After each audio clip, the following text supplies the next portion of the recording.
اعوذ باللہ من الشیطان الرجیم بسم اللہ الرحمن الرحیم۔ شروع اللہ کے نام سے جو سب پر مہربان ہے، بہت مہربان ہے۔ مسلمانوں، یہ اللہ اور اس کے رسول کی طرف سے دستبرداری کا اعلان ہے ان تمام مشرکین کے خلاف جن سے تم نے معاہدہ کیا ہوا ہے۔ اے مشرکو، تمہیں 4 مہینے تک اجازت ہے کہ تم عرب کی سرزمین میں آزادی سے گھومو پھرو، اور یہ بات جان رکھو کہ تم اللہ کو عاجز نہیں کر سکتے، اور یہ بات بھی کہ اللہ اب کافروں کو رسوا کرنے والا ہے۔ حج اکبر کے دن اللہ اور اس کے رسول کی طرف سے تمام انسانوں کے لیے یہ اعلان کیا جاتا ہے کہ اللہ بھی مشرکین سے دستبردار ہو چکا ہے اور اس کا رسول بھی۔ اب اے مشرکو، اگر تم توبہ کر لو تو یہ تمہارے حق میں بہت بہتر ہوگا، اور اگر تم نے اب بھی منہ موڑے رکھا تو یاد رکھو کہ تم اللہ کو عاجز نہیں کر سکتے، اور تمام کافروں کو ایک دکھ دینے والے عذاب کی خوشخبری سنا دو۔ البتہ مسلمانوں،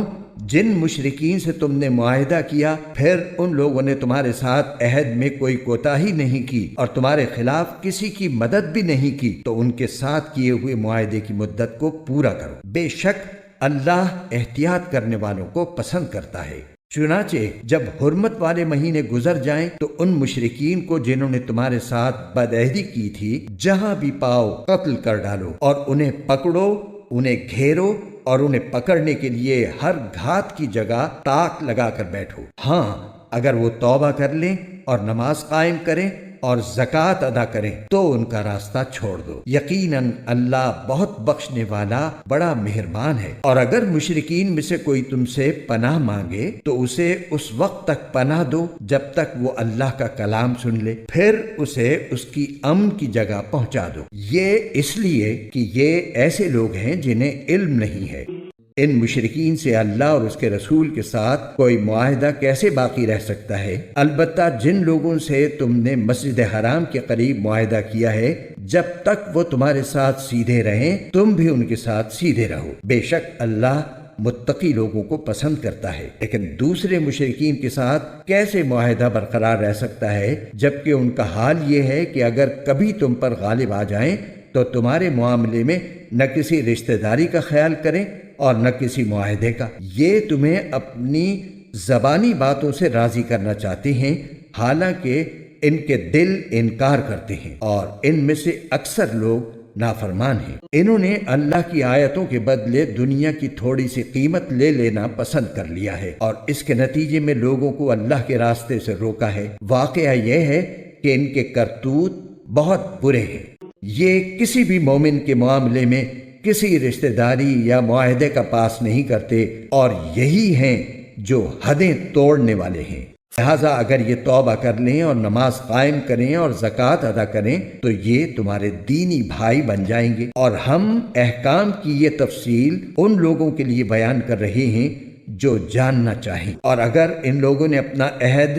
دے دینے کے بعد اپنی قسمیں توڑ ڈالی ہوں اور تمہارے دین کو تانے دیے ہوں تو ایسے کفر کے سربراہوں سے اس نیت سے جنگ کرو کہ وہ باز آ جائیں، کیونکہ یہ ایسے لوگ ہیں کہ ان کی قسموں کی کوئی حقیقت نہیں۔ تم ان لوگوں سے جنگ نہیں کرو گے جنہوں نے اپنی قسموں کو توڑا اور رسول کو وطن سے نکالنے کا ارادہ کیا، اور وہی ہیں جنہوں نے تمہارے خلاف چھیڑ چھاڑ کرنے میں پہل کی۔ کیا تم ان سے ڈرتے ہو؟ اگر ایسا ہے تو اللہ اس بات کا زیادہ حق رکھتا ہے کہ تم اس سے ڈرو۔ اگر تم مومن ہو، اس سے جنگ کرو تاکہ اللہ تمہارے ہاتھوں سے ان کو سزا دلوائے، انہیں رسوا کرے، ان کے خلاف تمہاری مدد کرے اور مومنوں کے دل ٹھنڈے کر دے، ان کے دل کی کوڑھن دور کر دے، اور جس کی چاہے توبہ قبول کر لے، اور اللہ کا علم بھی کامل ہے، حکمت بھی کامل۔ تم نے یہ سمجھ رکھا ہے کہ تمہیں یوں ہی چھوڑ دیا جائے گا، حالانکہ ابھی اللہ نے یہ تو دیکھا ہی نہیں کہ تم میں سے کون لوگ جہاد کرتے ہیں، اور اللہ اس کے رسول اور مومنوں کے سوا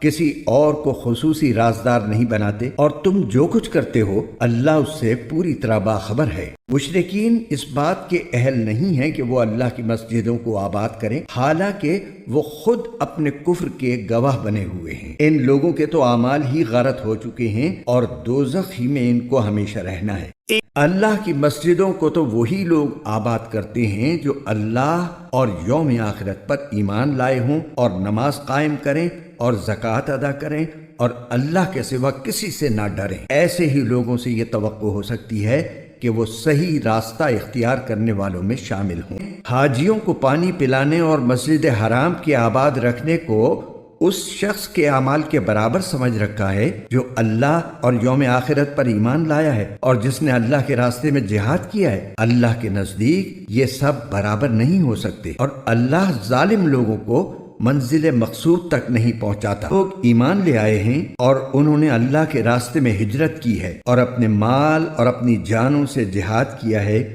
وہ اللہ کے نزدیک درجے میں کہیں زیادہ ہیں اور وہی لوگ ہیں جو کامیاب ہونے والے ہیں۔ ان کا پروردگار انہیں اپنی طرف سے رحمت اور خوشنودی کی اور ایسے باغات کی خوشخبری دیتا ہے جن میں ان کے لیے دائمی نعمتیں، وہ ان میں ہمیشہ رہیں گے۔ یقیناً اللہ ہی ہے جس کے پاس عظمت والا اجر موجود۔ اے ایمان والو، اگر تمہارے باپ بھائی کفر کو ایمان کے مقابلے میں ترجیح دیں تو ان کو اپنا سرپرست نہ بناؤ، اور جو لوگ ان کو سرپرست بنائیں گے وہ اے پیغمبر مسلمانوں سے کہہ دو کہ اگر تمہارے باپ، تمہارے بیٹے، تمہارے بھائی، تمہاری بیویاں اور تمہارا خاندان اور وہ مال و دولت جو تم نے کمایا ہے اور وہ کاروبار جس کے مندہ ہونے کا تمہیں اندیشہ ہے اور وہ رہائشی مکان جو تمہیں پسند ہیں تمہیں اللہ اور اس کے رسول سے اور اس کے راستے میں جہاد کرنے سے زیادہ محبوب ہیں تو انتظار کرو یہاں تک کہ اللہ اپنا فیصلہ صادر فرما دے، اور اللہ نافرمانوں کو منزل تک نہیں پہنچ۔ حقیقت یہ ہے کہ اللہ تعالیٰ نے تمہاری بہت سے مقامات پر مدد کی ہے، اور خاص طور پر حنین کے دن جب تمہاری تعداد کی کثرت نے تمہیں مگن کر دیا تھا، مگر وہ کثرت تعداد تمہارے کچھ کام نہ آئی اور زمین اپنی ساری وسعتوں کے باوجود تم پر تنگ ہو گئی، پھر تم نے پیٹھ دکھا کر میدان سے رخ موڑ۔ پھر اللہ نے اپنے رسول پر اور مومنوں پر اپنی طرف سے تسکین نازل کی اور ایسے لشکر اتارے جو تمہیں نظر نہیں آئے، اور جن لوگوں نے کفر اپنا رکھا تھا اللہ نے ان کو سزا دی، اور ایسے کافروں کا یہی پھر اللہ جس کو چاہے توبہ نصیب کر دے، اور اللہ بہت بخشنے والا بڑا مہربان۔ اے ایمان والو، مشرک لوگ تو سراپا ناپاکی ہیں، لہٰذا وہ اس سال کے بعد مسجد حرام کے قریب بھی نہ آنے پائیں۔ اور مسلمانوں، اگر تم کو مفلسی کا اندیشہ ہو تو اگر اللہ چاہے گا تو تمہیں اپنے فضل سے مشرکین سے بے نیاز کر دے گا، بے شک اللہ کا علم بھی کامل ہے، حکمت۔ وہ اہل کتاب جو نہ اللہ پر ایمان رکھتے ہیں نہ یوم آخرت پر، اور جو اللہ اور اس کے رسول کی حرام کی ہوئی چیزوں کو حرام نہیں سمجھتے اور نہ دین حق کو اپنا دین مانتے ہیں، ان سے جنگ کرو یہاں تک کہ وہ خوار ہو کر اپنے ہاتھ سے جزیہ۔ یہودی تو یہ کہتے ہیں کہ عزیر اللہ کے بیٹے ہیں، اور نصرانی یہ کہتے ہیں کہ مسیح اللہ کے بیٹے ہیں۔ یہ سب ان کی منہ کی بنائی ہوئی باتیں ہیں، یہ ان لوگوں کی سی باتیں کر رہی ہیں جو ان سے پہلے کافر ہو چکے ہیں۔ اللہ کی مار ہو ان پر، یہ کہاں اوندھے بہکے جا۔ انہوں نے اللہ کے بجائے اپنے احبار یعنی یہودی علماء اور راہبوں یعنی عیسائی درویشوں کو معبود بنا لیا ہے، اور مسیح ابن مریم کو بھی، حالانکہ ان کو ایک اللہ کے سوا کسی کی عبادت کرنے کا حکم نہیں دیا گیا تھا، اس کے سوا کوئی اللہ نہیں، وہ ان کی مشرکانہ باتوں سے بالکل پاک۔ یہ لوگ چاہتے ہیں کہ اللہ کے نور کو اپنے منہ کی پھونکوں سے بجھا دیں، حالانکہ اللہ کو اپنے نور کی تکمیل کے سوا ہر بات نامنظور ہے، چاہے کافروں کو یہ بات کتنی بری۔ وہ اللہ ہی تو ہے جس نے اپنے رسول کو ہدایت اور سچا دین دے کر بھیجا ہے تاکہ اسے ہر دوسرے دین پر غالب کر دے، چاہے مشرک لوگوں کو یہ بات کتنی ناپسند۔ اے ایمان والو، یہودی احبار اور عیسائی راہبوں میں سے بہت سے ایسے ہیں کہ لوگوں کا مال ناحق طریقے سے کھاتے ہیں اور دوسروں کو اللہ کے راستے سے روکتے ہیں، اور جو لوگ سونے چاندی کو جمع کر کے رکھتے ہیں اور اس کو اللہ کے راستے میں خرچ نہیں کرتے، ان کو ایک دردناک عذاب کی خوشخبری سنو۔ جس دن اس دولت کو جہنم کی آگ میں تپایا جائے گا، پھر اس سے ان لوگوں کی پیشانیاں اور ان کی کروٹیں اور ان کی پیٹھیں داغی جائیں گی، اور کہا جائے گا کہ یہ ہے وہ خزانہ جو تم نے اپنے لیے جمع کیا تھا، اب چکھو اس خزانے کا مزہ جو تم جوڑ جوڑ کر رکھا۔ حقیقت یہ ہے کہ اللہ کے نزدیک مہینوں کی تعداد 12 مہینے ہے جو اللہ کی کتاب یعنی لوح محفوظ کے مطابق اس دن سے نافذ چلی آتی ہے جس دن اللہ نے آسمانوں اور زمین کو پیدا کیا تھا۔ ان 12 مہینوں میں سے 4 حرمت والے مہینے ہیں۔ یہی دین کا سیدھا سادہ تقاضا ہے، لہٰذا ان مہینوں کے معاملے میں اپنی جانوں پر ظلم نہ کرو اور تم سب مل کر مشرکوں سے اسی طرح لڑو جیسے وہ سب تم سے لڑتے ہیں، اور یقین رکھو کہ اللہ متقی لوگوں کے ساتھ۔ اور یہ نسیء یعنی مہینوں کو آگے پیچھے کر دینا تو کفر میں ایک مزید اضافہ ہے جس کے ذریعے کافروں کو گمراہ کیا جاتا ہے۔ یہ لوگ اس عمل کو 1 سال حلال کر لیتے ہیں اور 1 سال حرام قرار دے دیتے ہیں تاکہ اللہ نے جو مہینے حرام کیے ہیں ان کی بس گنتی پوری کر لیں، اور اس طرح جو بات اللہ نے حرام قرار دی تھی اسے حلال سمجھ لیں۔ ان کی بدعملی ان کی نگاہ میں خوشنما بنا دی گئی ہے، اور اللہ ایسے کافر لوگوں کو ہدایت تک نہیں پہنچا۔ اے لوگو جو ایمان لائے ہو، تمہیں کیا ہو گیا ہے کہ جب تم سے کہا گیا کہ اللہ کے راستے میں جہاد کے لیے کوچ کرو تو تم بوجھل ہو کر زمین سے لگ گئے؟ کیا تم آخرت کے مقابلے میں دنیاوی زندگی پر راضی ہو چکے ہو؟ اگر ایسا ہے تو یاد رکھو کہ دنیاوی زندگی کا مزہ آخرت کے مقابلے میں کچھ بھی نہیں مگر بہت۔ اگر تم کوچ نہیں کرو گے تو اللہ تمہیں دردناک سزا دے گا اور تمہاری جگہ کوئی اور قوم لے آئے گا اور تم اسے کچھ بھی نقصان نہیں پہنچا سکو گے، اور اللہ ہر چیز پر پوری قدرت رکھتا ہے۔ تم ان کی یعنی نبی کریم صلی اللہ علیہ وسلم کی مدد نہیں کرو گے تو ان کا کچھ نقصان نہیں، کیونکہ اللہ ان کی مدد اس وقت کر چکا ہے جب ان کو کافر لوگوں نے ایسے وقت مکے سے نکالا تھا جب وہ 2 آدمیوں میں سے دوسرے تھے، جب وہ دونوں غار میں تھے، جب وہ اپنے ساتھی سے کہہ رہے تھے کہ غم نہ کرو، اللہ ہمارے ساتھ ہے۔ چنانچہ اللہ نے ان پر اپنی طرف سے تسکین نازل فرمائی اور ان کی ایسے لشکروں سے مدد کی جو تمہیں نظر نہیں آئے، اور کافر لوگوں کا بول نیچا کر دکھایا، اور بول تو اللہ ہی کا بالا ہے، اور اللہ اقتدار کا بھی مالک ہے، حکمت کا بھی مالک۔ جہاد کے لیے نکل کھڑے ہو، چاہے تم ہلکے ہو یا بوجھل، اور اپنے مال و جان سے اللہ کے راستے میں جہاد کرو۔ اگر تم سمجھ رکھتے ہو تو یہی تمہارے حق میں بہتر ہے۔ اگر دنیا کا سامان کہیں قریب ملنے والا ہوتا اور سفر درمیانہ قسم کا ہوتا تو یہ منافق لوگ ضرور تمہارے پیچھے ہو لیتے، لیکن یہ کٹھن فاصلہ ان کے لیے بہت دور پڑ گیا، اور اب یہ اللہ کی قسمیں کھائیں گے کہ اگر ہم میں استطاعت ہوتی تو ہم ضرور آپ کے ساتھ نکل جاتے۔ یہ لوگ اپنی جانوں کو ہلاک کر رہے ہیں اور اللہ خوب جانتا ہے کہ یہ جھوٹے پیغمبر اللہ نے تمہیں معاف کر دیا ہے، مگر تم نے ان کو جہاد میں شریک نہ ہونے کی اجازت اس سے پہلے ہی کیوں دے دی کہ تم پر یہ بات کھل جاتی کہ کون ہے جنہوں نے سچ بولا ہے اور تم جھوٹوں کو بھی اچھی طرح جان لیتے۔ اللہ اور یوم آخرت پر ایمان رکھتے ہیں، وہ اپنے مال و جان سے جہاد نہ کرنے کے لیے تم سے اجازت نہیں مانگتے، اور اللہ متقی لوگوں کو خوب جانتا ہے۔ تم سے اجازت تو وہ لوگ مانگتے ہیں جو اللہ اور یوم آخرت پر ایمان نہیں رکھتے اور ان کے دل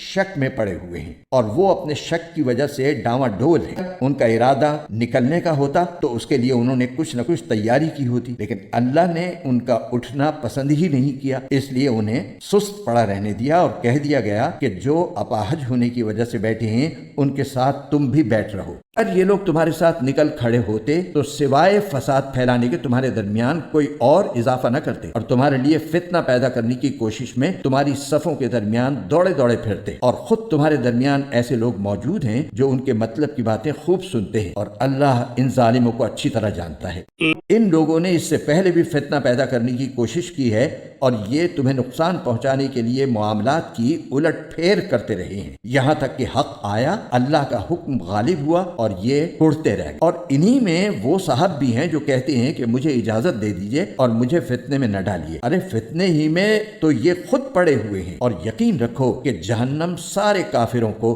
گھیرے میں لینے والی ہے۔ اگر تمہیں کوئی بھلائی مل جائے تو انہیں دکھ ہوتا ہے، اور اگر تم پر کوئی مصیبت آ پڑے تو کہتے ہیں کہ ہم نے تو پہلے ہی اپنا بچاؤ کر لیا تھا، اور یہ کہہ کر بڑے خوش خوش واپس چلے جاتے ہیں۔ تو کہ اللہ نے ہمارے مقدر میں جو تکلیف لکھ دی ہے، ہمیں اس کے سوا کوئی اور تکلیف ہرگز نہیں پہنچ سکتی۔ وہ ہمارا رکھوالا ہے، اور اللہ ہی پر مومنوں کو بھروسہ رکھنا چاہیے کہ تم ہمارے لیے جس چیز کے منتظر ہو وہ اس کے سوا اور کیا ہے کہ آخر کار 2 بھلائیوں میں سے ایک نہ ایک بھلائی ہمیں ملے، اور ہمیں تمہارے بارے میں انتظار اس کا ہے کہ اللہ تمہیں اپنی طرف سے یا ہمارے ہاتھوں سزا دے، بس اب انتظار کرو، ہم بھی تمہارے ساتھ منتظر ہیں۔ کہہ دو کہ تم اپنا مال چاہے خوشی خوشی چندے میں دو یا بددلی سے، وہ تم سے ہرگز قبول نہیں کیا جائے گا۔ تم ایسے لوگ ہو جو مسلسل نافرمانی کرتے رہے ہو، اور ان کے چندے قبول کیے جانے میں رکاوٹ کی کوئی اور وجہ اس کے سوا نہیں ہے کہ انہوں نے اللہ اور اس کے رسول کے ساتھ کفر کا معاملہ کیا ہے، اور یہ نماز میں آتے ہیں تو کسمساتے ہوئے آتے ہیں، اور کسی نیکی میں خرچ کرتے ہیں تو برا مانتے ہوئے خرچ کرتے ہیں۔ تمہیں ان کے مال اور اولاد کی کثرت سے تعجب نہیں ہونا چاہیے، اللہ تو یہ چاہتا ہے کہ انہی چیزوں سے ان کو دنیاوی زندگی میں عذاب دے اور ان کی جان بھی کفر ہی کی حالت میں نکلے۔ یہ اللہ کی قسمیں کھا کر کہتے ہیں کہ وہ تم میں سے ہیں، حالانکہ وہ تم میں سے نہیں ہیں، بلکہ وہ ڈرپوک لوگ ہیں۔ اگر ان کو کوئی پناہ گاہ مل جاتی یا کسی قسم کے غار مل جاتے یا گھس بیٹھنے کی اور کوئی جگہ، تو یہ بے لگام بھاگ کر ادھر ہی کا رخ کر لیتے۔ اور انہی منافقین میں وہ بھی ہیں جو صدقات کی تقسیم کے بارے میں آپ کو تانا دیتے ہیں، چنانچہ اگر انہیں صدقات میں سے ان کی مرضی کے مطابق دے دیا جائے تو راضی ہو جاتی ہیں، اور اگر ان میں سے انہیں نہ دیا جائے تو ذرا سی دیر میں ناراض ہو جاتی ہیں۔ کچھ بھی انہیں اللہ اور اس کے رسول نے دے دیا تھا، کیا اچھا ہوتا کہ یہ اس پر راضی رہتے اور یہ کہتے کہ اللہ ہمارے لیے کافی ہے، آئندہ اللہ اپنے فضل سے ہمیں نوازے گا اور اس کا رسول بھی، ہم تو اللہ ہی سے لو لگائے ہوئے ہیں۔ صدقات تو دراصل حق ہے فقیروں کا، مسکینوں کا، اور ان اہلکاروں کا جو صدقات کی وصولی پر مقرر ہوتے ہیں، اور ان کا جن کی دلداری مقصود ہے، نیز انہیں غلاموں کو آزاد کرنے میں اور قرض داروں کے قرضے ادا کرنے میں اور اللہ کے راستے میں اور مسافروں کی مدد میں خرچ کیا جائے۔ یہ ایک فریضہ ہے اللہ کی طرف سے، اور اللہ علم کا بھی مالک ہے، حکمت کا بھی مالک۔ اور انہی منافقین میں وہ لوگ بھی ہیں جو نبی کو دکھ پہنچاتے ہیں اور ان کے بارے میں یہ کہتے ہیں کہ وہ تو سراپا کان ہیں۔ کہہ دو کہ وہ کان ہیں اس چیز کے لیے جو تمہارے لیے بھلائی ہے، وہ اللہ پر ایمان رکھتے ہیں اور مومنوں کی بات کا یقین کرتے ہیں، اور تم میں سے جو ظاہری طور پر ایمان لے آئے ہیں ان کے لیے وہ رحمت کا معاملہ کرنے والے ہیں، اور جو لوگ اللہ کے رسول کو دکھ پہنچاتے ہیں ان کے لیے دکھ دینے والا عذاب۔ مسلمانوں، یہ لوگ تمہارے سامنے اللہ کی قسمیں اس لیے کھاتے ہیں تاکہ تمہیں راضی کریں، حالانکہ اگر یہ واقعی مومن ہوں تو اللہ اور اس کے رسول اس بات کے زیادہ مستحق ہیں کہ یہ ان کو، کیا انہیں یہ معلوم نہیں کہ جو شخص اللہ اور اس کے رسول سے ٹکر لے تو یہ بات طے ہے کہ اس کے لیے دوزخ کی آگ ہے جس میں وہ ہمیشہ رہے گا، یہ بڑی بھاری۔ منافق لوگ اس بات سے ڈرتے ہیں کہ مسلمانوں پر کہیں کوئی ایسی صورت نازل نہ کر دی جائے جو انہیں ان منافقین کے دلوں کی باتیں بتلا دے۔ کہہ دو اچھا تم مذاق اڑاتے رہو، اللہ وہ بات ظاہر کرنے والا ہے جس سے، اور اگر تم ان سے پوچھو تو یقیناً یوں کہیں گے کہ ہم تو ہنسی مذاق اور دل لگی کر رہے تھے۔ کہو کہ کیا تم اللہ اور اس کی آیتوں اور اس کے رسول کے ساتھ دل لگی کر، بہانے نہ بناؤ، تم ایمان کا اظہار کرنے کے بعد کفر کے مرتکب ہو چکے ہو۔ اگر ہم تم میں سے ایک گروہ کو معافی دے بھی دیں تو دوسرے گروہ کو ضرور سزا دیں گے، کیونکہ وہ منافق مرد اور منافق عورتیں سب ایک ہی طرح کے ہیں، وہ برائی کی تلقین کرتے ہیں اور بھلائی سے روکتے ہیں اور اپنے ہاتھوں کو بند رکھتے ہیں۔ انہوں نے اللہ کو بھلا دیا ہے تو اللہ نے بھی ان کو بھلا دیا، بلا شبہ یہ منافق۔ اللہ نے منافق مردوں، منافق عورتوں اور تمام کافروں سے دوزخ کی آگ کا عہد کر رکھا ہے جس میں وہ ہمیشہ رہیں گے، وہی ان کو راس آئے گی۔ اللہ نے ان پر پھٹکار ڈال دی ہے اور ان کے لیے اٹل۔ منافقو، تم انہی لوگوں کی طرح ہو جو تم سے پہلے ہو گزرے ہیں، وہ طاقت میں تم سے مضبوط تر اور مال اور اولاد میں تم سے کہیں زیادہ تھے، چنانچہ انہوں نے اپنے حصے کے مزے اڑا لیے، پھر تم نے اسی طرح اپنے حصے کے مزے اڑائے جیسے تم سے پہلے لوگوں نے اپنے حصے کے مزے اڑائے تھے، اور تم بھی ویسی ہی بیہودہ باتوں میں پڑے جیسے وہ پڑے تھے۔ یہ وہ لوگ تھے جن کے اعمال دنیا اور آخرت میں غارت ہو گئے، اور یہی وہ لوگ تھے جنہوں نے خسارے کا۔ کیا ان منافقوں کو ان لوگوں کی خبر نہیں پہنچی جو ان سے پہلے گزرے ہیں؟ نوح کی قوم اور عاد و سمود، ابراہیم کی قوم، مدین کے باشندے اور وہ بستیاں جنہیں الٹ ڈالا گیا، ان سب کے پاس ان کے رسول روشن دلائل لے کر آئے تھے، پھر اللہ ایسا نہیں تھا کہ ان پر ظلم کرتا، لیکن یہ خود اپنی جانوں پر ظلم۔ اور مومن مرد اور مومن عورتیں آپس میں ایک دوسرے کے مددگار ہیں، وہ نیکی کی تلقین کرتے ہیں اور برائی سے روکتے ہیں اور نماز قائم کرتے ہیں اور زکوٰۃ ادا کرتے ہیں اور اللہ اور اس کے رسول کی فرما برداری کرتے ہیں۔ یہ ایسے لوگ ہیں جن کو اللہ اپنی رحمت سے نوازے گا۔ یقیناً اللہ اقتدار کا بھی مالک ہے، حکمت۔ اللہ نے مومن مردوں اور مومن عورتوں سے وعدہ کیا ہے ان باغات کا جن کے نیچے نہریں بہتی ہوں گی، جن میں وہ ہمیشہ رہیں گے، اور ان پاکیزہ مکانات کا جو سدا بہار باغات میں ہوں گے۔ اور اللہ کی طرف سے خوشنودی تو سب سے بڑی چیز ہے جو جنت والوں کو نصیب ہوگی، یہی تو زبردست۔ اے نبی، کافروں اور منافقوں سے جہاد کرو اور ان پر سختی کرو، ان کا ٹھکانہ جہنم ہے اور وہ بہت برا۔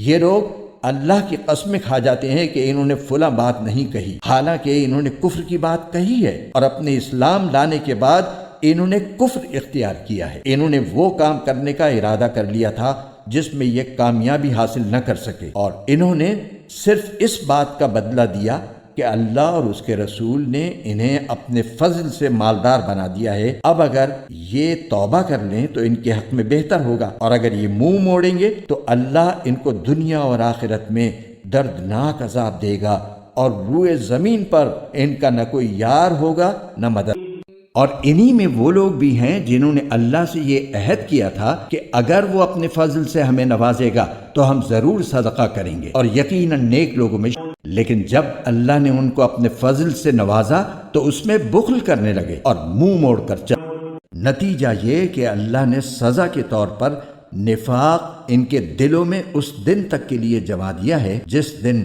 وہ اللہ سے جا کر ملیں گے، کیونکہ انہوں نے اللہ سے جو وعدہ کیا تھا اس کی خلاف ورزی کی، اور کیونکہ وہ جھوٹ بولے۔ کیا انہیں یہ پتہ نہیں تھا کہ اللہ ان کی تمام پوشیدہ باتوں اور سرگوشیوں کو جانتا ہے، اور یہ کہ اس کو غیب کی ساری باتوں کا پورا یہ منافق وہی ہیں جو خوشی سے صدقہ کرنے والوں کو بھی تانے دیتے ہیں اور ان لوگوں کو بھی جنہیں اپنی محنت کی آمدنی کے سوا کچھ اور میسر نہیں ہے، اس لیے وہ ان کا مذاق اڑاتے ہیں۔ اللہ ان کا مذاق اڑاتا ہے اور ان کے لیے دردناک عذاب تیار۔ اے نبی، تم ان کے لیے استغفار کرو یا نہ کرو، اگر تم ان کے لیے 70 مرتبہ استغفار کرو گے تب بھی اللہ انہیں معاف نہیں کرے گا۔ یہ اس لیے کہ انہوں نے اللہ اور اس کے رسول کے ساتھ کفر کا رویہ اپنایا ہے، اور اللہ نافرمانوں کو ہدایت تک نہیں پہنچاتا۔ جن لوگوں کو غزوہ تبوک سے پیچھے رہنے دیا گیا تھا وہ رسول اللہ کے جانے کے بعد اپنے گھروں میں بیٹھے رہنے سے بڑے خوش ہوئے، اور ان کو یہ بات ناگوار تھی کہ وہ اللہ کے راستے میں اپنے مال و جان سے جہاد کریں، اور انہوں نے کہا تھا کہ اس گرمی میں نہ نکلو، کہو کہ جہنم کی آگ گرمی میں کہیں زیادہ سخت ہے، کاش ان کو سمجھ ہو۔ اب یہ لوگ دنیا میں تھوڑا بہت ہنس لیں اور پھر آخرت میں خوب روتے رہیں، کیونکہ جو کچھ کمائی یہ کرتے رہے ہیں اس کا یہی بدلہ۔ اے پیغمبر، اس کے بعد اگر اللہ تمہیں ان میں سے کسی گروہ کے پاس واپس لے آئے اور یہ کسی اور جہاد میں نکلنے کے لیے تم سے اجازت مانگیں تو ان سے کہہ دینا کہ اب تم میرے ساتھ کبھی نہیں چل سکو گے اور میرے ساتھ مل کر کسی دشمن سے کبھی نہیں لڑ سکو گے۔ تم نے پہلی بار بیٹھے رہنے کو پسند کیا تھا، لہٰذا اب بھی انہی کے ساتھ بیٹھ رہو جن کو کسی معذوری کی وجہ سے پیچھے رہے۔ اور اے پیغمبر، ان منافقین میں سے جو کوئی مر جائے تو تم اس پر کبھی نماز جنازہ مت پڑھنا اور نہ اس کی قبر پر کھڑے ہونا۔ یقین جانو یہ وہ لوگ ہیں جنہوں نے اللہ اور اس کے رسول کے ساتھ کفر کا رویہ اپنایا اور اس حالت میں مرے ہیں کہ وہ نافرمان تھے۔ اور تمہیں ان کے مال اور اولاد کی کثرت سے تعجب نہیں ہونا چاہیے۔ اللہ تو یہ چاہتا ہے کہ انہی چیزوں سے ان کو دنیاوی زندگی میں عذاب دے اور ان کی جان بھی کفر ہی کی حالت میں نکلے۔ اور جب کوئی صورت یہ حکم لے کر نازل ہوتی ہے کہ اللہ پر ایمان لاؤ اور اس کے رسول کی رفاقت میں جہاد کرو، تو ان منافقوں میں سے وہ لوگ جو صاحب استطاعت ہیں تم سے اجازت مانگتے ہیں اور کہتے ہیں کہ ہمیں بھی ان لوگوں میں شامل ہونے دیجئے جو گھر میں بیٹھے۔ یہ اس بات سے خوش ہیں کہ پیچھے رہنے والی عورتوں میں شامل ہو جائیں اور ان کے دلوں پر مہر لگا دی گئی ہے، چنانچہ وہ نہیں سمجھتے کہ وہ کیا کر رہے ہیں۔ لیکن رسول اور جو لوگ ان کے ساتھ ایمان لائے ہیں انہوں نے اپنے مال اور اپنی جانوں سے جہاد کیا ہے، انہی کے لیے ساری بھلائیاں ہیں اور یہی لوگ ہیں جو فلاح پانے۔ اللہ نے ان کے لیے وہ باغات تیار کر رکھے ہیں جن کے نیچے نہریں بہتی ہیں، جن میں یہ ہمیشہ رہیں گے، اور یہ بڑی زبردست کامیابی ہے۔ اور دیہاتیوں میں سے بھی بہانے باز لوگ آئے کہ ان کو جہاد سے چھٹی دی جائے، اور اس طرح جن لوگوں نے اللہ اور اس کے رسول سے جھوٹ بولا تھا وہ سب بیٹھ رہے۔ ان میں سے جنہوں نے کفر مستقل طور پر اپنا لیا ہے ان کے لیے دردناک عذاب ہے۔ کمزور لوگوں پر جہاد میں نہ جانے کا کوئی گناہ نہیں، نہ بیماروں پر اور نہ ان لوگوں پر جن کے پاس خرچ کرنے کو کچھ نہیں ہے، جبکہ وہ اللہ اور اس کے رسول کے لیے مخلص ہوں۔ نیک لوگوں پر کوئی الزام نہیں، اور اللہ بہت بخشنے والا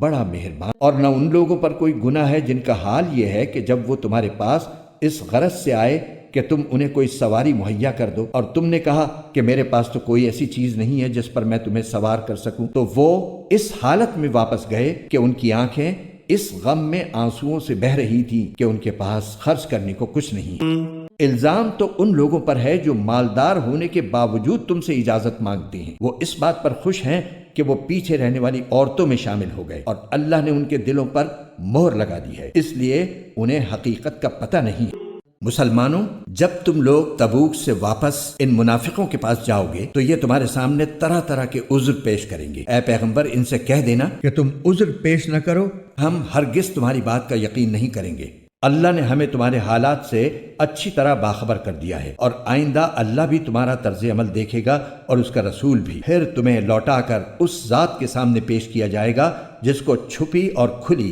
تمام باتوں کا پورا علم ہے، پھر وہ تمہیں بتائے گا کہ تم کیا کچھ کرتے رہے۔ جب تم ان کے پاس واپس جاؤ گے تو یہ لوگ تمہارے سامنے اللہ کی قسمیں کھائیں گے تاکہ تم ان سے درگزر کرو، لہٰذا تم بھی ان سے درگزر کر لینا۔ یقین جانو یہ سراپا گندگی ہے، اور جو کمائی یہ کرتے رہے ہیں اس کی وجہ سے ان کا ٹھکانہ جہنم۔ یہ تمہارے سامنے اس لیے قسمیں کھائیں گے تاکہ تم ان سے راضی ہو جاؤ، حالانکہ اگر تم ان سے راضی ہو بھی گئے تو اللہ تو ایسے نافرمان لوگوں سے راضی نہیں ہوتے۔ جو دیہاتی منافق ہیں وہ کفر اور منافقت میں زیادہ سخت ہیں، اور دوسروں سے زیادہ اسی لائق ہیں کہ اس دین کے احکام سے ناواقف رہیں جو اللہ نے اپنے رسول پر اتارا ہے، اور اللہ علم کا بھی مالک ہے، حکمت کا بھی۔ انہی دیہاتیوں میں وہ بھی ہیں جو اللہ کے نام پر خرچ کیے ہوئے مال کو ایک تاوان سمجھتے ہیں، اور اس انتظار میں رہتے ہیں کہ تم مسلمانوں پر مصیبتوں کے چکر آ پڑیں، حالانکہ حقیقت یہ ہے کہ بدترین مصیبت کا چکر تو خود ان پر پڑا ہوا ہے، اور اللہ ہر بات سنتا ہے، سب کچھ جانتا ہے۔ اور انہی دیہاتیوں میں وہ بھی ہیں جو اللہ اور یوم آخرت پر ایمان رکھتے ہیں، اور جو کچھ اللہ کے نام پر خرچ کرتے ہیں اس کو اللہ کے پاس قرب کے درجے حاصل کرنے اور رسول کی دعائیں لینے کا ذریعہ سمجھتے ہیں۔ ہاں، یہ ان کے لیے یقیناً تقرب کا ذریعہ ہے۔ اللہ ان کو اپنی رحمت میں داخل کرے گا، بے شک اللہ بہت بخشنے والا بڑا مہربان ہے۔ اور مہاجرین اور انصار میں سے جو لوگ پہلے ایمان لائے اور جنہوں نے نیکی کے ساتھ ان کی پیروی کی، اللہ ان سب سے راضی ہو گیا ہے اور وہ اس سے راضی ہیں، اور اللہ نے ان کے لیے ایسے باغات تیار کر رکھے ہیں جن کے نیچے نہریں بہتی ہیں، جن میں وہ ہمیشہ ہمیشہ رہیں گے۔ یہی بڑی زبردست کامیابی ہے۔ تمہارے ارد گرد جو دیہاتی ہیں ان میں بھی منافق لوگ موجود ہیں، اور مدینے کے باشندوں میں بھی۔ یہ لوگ منافقت میں اتنے ماہر ہو گئے ہیں کہ تم انہیں نہیں جانتے، انہیں ہم جانتے ہیں۔ ان کو ہم 2 مرتبہ سزا دیں گے، پھر ان کو ایک زبردست عذاب کی طرف دھکیل دیا جائے گا۔ اور کچھ لوگ وہ ہیں جنہوں نے اپنی کوتاہیوں کا اعتراف کر لیا ہے، انہوں نے ملے جلے عمل کیے ہیں، کچھ نیک کام اور کچھ برے۔ امید ہے کہ اللہ ان کی توبہ قبول کر لے گا، یقیناً اللہ بہت بخشنے والا بڑا مہربان ہے۔ اے پیغمبر، ان لوگوں کے اموال میں سے صدقہ وصول کر لو جس کے ذریعے تم انہیں پاک کر دو گے اور ان کے لیے باعث برکت بنو گے، اور ان کے لیے دعا کرو، یقیناً تمہاری دعا ان کے لیے سراپا تسکین ہے، اور اللہ ہر بات سنتا ہے اور سب کچھ جانتا ہے۔ کیا ان کو یہ معلوم نہیں کہ اللہ ہی ہے جو اپنے بندوں کی توبہ بھی قبول کرتا ہے اور صدقات بھی قبول کرتا ہے، اور یہ کہ اللہ بہت معاف کرنے والا بڑا مہربان ہے۔ اور ان سے کہو کہ تم عمل کرتے رہو، اب اللہ بھی تمہارا طرز عمل دیکھے گا اور اس کا رسول بھی اور مومن لوگ بھی، پھر تمہیں لوٹا کر اس ذات کے سامنے پیش کیا جائے گا جس کو چھپی اور کھلی تمام باتوں کا پورا علم ہے، پھر وہ تمہیں بتائے گا کہ تم کیا کچھ کرتے رہے ہو۔ اور کچھ اور لوگ ہیں جن کا فیصلہ اللہ کا حکم آنے تک ملتوی کر دیا گیا ہے، یا اللہ ان کو سزا دے گا یا معاف کر دے گا، اور اللہ کامل علم والا بھی ہے، کامل حکمت والا بھی۔ اور کچھ وہ لوگ ہیں جنہوں نے ایک مسجد اس کام کے لیے بنائی ہے کہ مسلمانوں کو نقصان پہنچائیں، کافرانہ باتیں کریں، مومنوں میں پھوٹ ڈالیں اور اس شخص کو ایک اڈا فراہم کریں جس کی پہلے سے اللہ اور اس کے رسول کے ساتھ جنگ ہے، اور یہ قسمیں ضرور کھا لیں گے کہ بھلائی کے سوا ہماری کوئی اور نیت نہیں ہے، لیکن اللہ اس بات کی گواہی دیتا ہے کہ وہ قطعی جھوٹے ہیں۔ اے پیغمبر، تم اس نام نہاد مسجد میں کبھی نماز کے لیے کھڑے مت ہونا، البتہ وہ مسجد جس کی بنیاد پہلے دن سے تقوی پر رکھی گئی ہے، وہ اس بات کی زیادہ حقدار ہے کہ تم اس میں کھڑے ہو۔ اس میں ایسے لوگ ہیں جو پاک صاف ہونے کو پسند کرتے ہیں، اور اللہ پاک صاف لوگوں کو پسند کرتا ہے۔ بھلا کیا وہ شخص بہتر ہے جس نے اپنی عمارت کی بنیاد اللہ کے خوف اور اس کی خوشنودی پر اٹھائی ہو، یا وہ شخص جس نے اپنی عمارت کی بنیاد ایک ڈھانگ کے کسی گرتے ہوئے کنارے پر رکھی ہو، پھر وہ اسے لے کر جہنم کی آگ میں جا گرے؟ اور اللہ ایسے ظالم لوگوں کو ہدایت تک نہیں پہنچاتا۔ جو عمارت ان لوگوں نے بنائی تھی وہ ان کے دلوں میں اس وقت تک برابر شک پیدا کرتی رہے گی جب تک ان کے دل ہی ٹکڑے ٹکڑے نہیں ہو جاتے، اور اللہ کامل علم والا بھی ہے، کامل حکمت والا بھی۔ واقعہ یہ ہے کہ اللہ نے مومنوں سے ان کی جانیں اور ان کے مال اس بات کے بدلے خرید لیے ہیں کہ جنت انہی کی ہے۔ وہ اللہ کے راستے میں جنگ کرتے ہیں جس کے نتیجے میں مارتے بھی ہیں اور مرتے بھی ہیں۔ یہ ایک سچا وعدہ ہے جس کی ذمہ داری اللہ نے تورات اور انجیل میں بھی لی ہے اور قرآن میں بھی۔ اور کون ہے جو اللہ سے زیادہ اپنے عہد کو پورا کرنے والا ہو؟ لہٰذا اپنے اس سودے پر خوشی مناؤ جو تم نے اللہ سے کر لیا ہے، اور یہی بڑی زبردست کامیابی ہے۔ جنہوں نے یہ کامیاب سودا کیا ہے وہ کون ہیں؟ توبہ کرنے والے، اللہ کی بندگی کرنے والے، اس کی حمد کرنے والے، روزے رکھنے والے،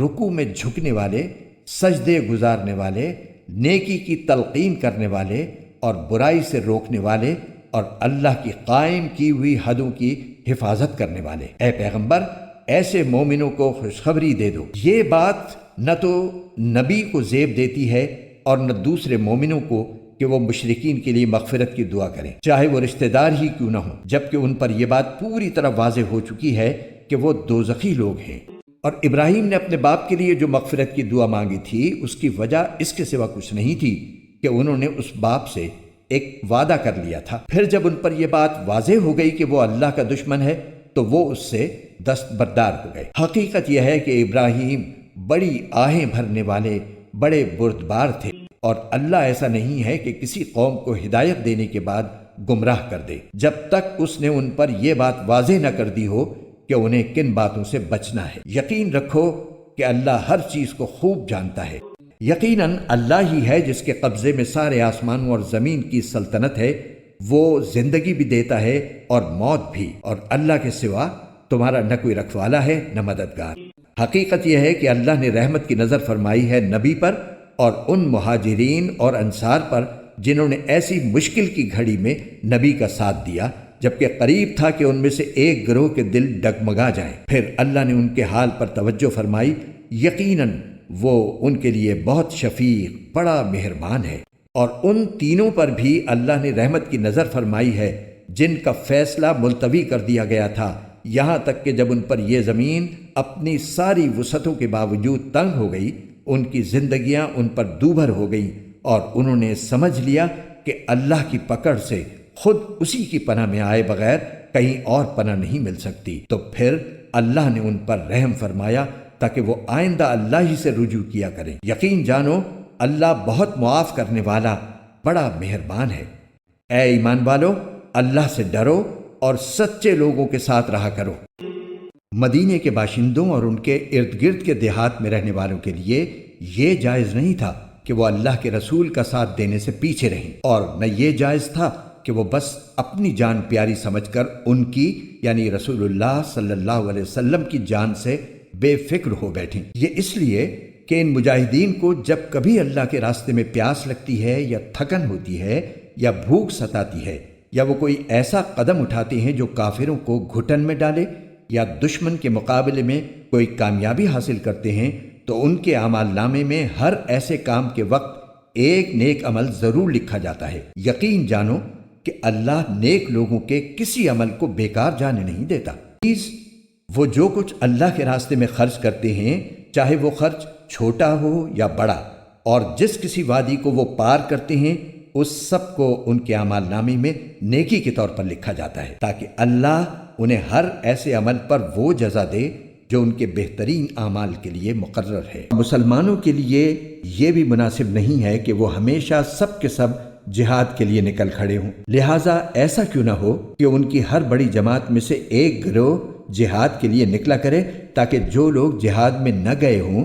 وہ دین کی سمجھ بوجھ حاصل کرنے کے لیے محنت کریں، اور جب ان کی قوم کے لوگ جو جہاد میں گئے ہیں ان کے پاس واپس آئیں تو یہ ان کو متنبہ کریں تاکہ وہ گناہوں سے بچ کر رہیں۔ اے ایمان والو، ان کافروں سے لڑو جو تم سے قریب ہیں، اور ہونا یہ چاہیے کہ وہ تمہارے اندر سختی محسوس کریں، اور یقین رکھو کہ اللہ متقیوں کے ساتھ ہے۔ اور جب کبھی کوئی صورت نازل کی جاتی ہے تو انہی منافقین میں وہ لوگ ہیں جو کہتے ہیں کہ اس صورت نے تم میں سے کس کے ایمان میں اضافہ کیا ہے۔ اب جہاں تک ان لوگوں کا تعلق ہے جو واقعی ایمان لائے ہیں، ان کے ایمان میں تو اس صورت نے واقعی اضافہ کیا ہے اور وہ اس پر خوش ہوتے ہیں۔ رہے وہ لوگ جن کے دلوں میں روگ ہے تو اس صورت نے ان کی گندگی میں کچھ اور گندگی کا اضافہ کر دیا ہے، اور ان کو موت بھی کفر ہی کی حالت میں آتی ہے۔ یہ لوگ دیکھتے نہیں کہ وہ ہر سال ایک دو مرتبہ کسی آزمائش میں مبتلا ہوتے ہیں، پھر بھی نہ وہ توبہ کرتے ہیں اور نہ کوئی سبق حاصل کرتے ہیں، اور جب کبھی کوئی صورت نازل ہوتی ہے تو یہ ایک دوسرے کی طرف دیکھتے ہیں اور اشاروں میں ایک دوسرے سے کہتے ہیں کہ کیا کوئی تمہیں دیکھ تو نہیں رہا، پھر وہاں سے اٹھ کر چلے جاتے ہیں۔ اللہ نے ان کا دل پھیر دیا ہے کیونکہ وہ سمجھ سے کام نہیں لیتے۔ لوگوں، تمہارے پاس ایک ایسا رسول آیا ہے جو تمہیں میں سے ہے، جس کو تمہاری ہر تکلیف بہت گراں معلوم ہوتی ہے، جسے تمہاری بھلائی کی دھن لگی ہوئی ہے، جو مومنوں کے لیے انتہائی شفیق نہایت مہربان ہے۔ پھر بھی اگر یہ لوگ منہ موڑیں تو اے رسول ان سے کہہ دو کہ میرے لیے اللہ کافی ہے، اس کے سوا کوئی معبود نہیں، اسی پر میں نے بھروسہ کیا ہے اور وہی عرش عظیم کا مالک ہے۔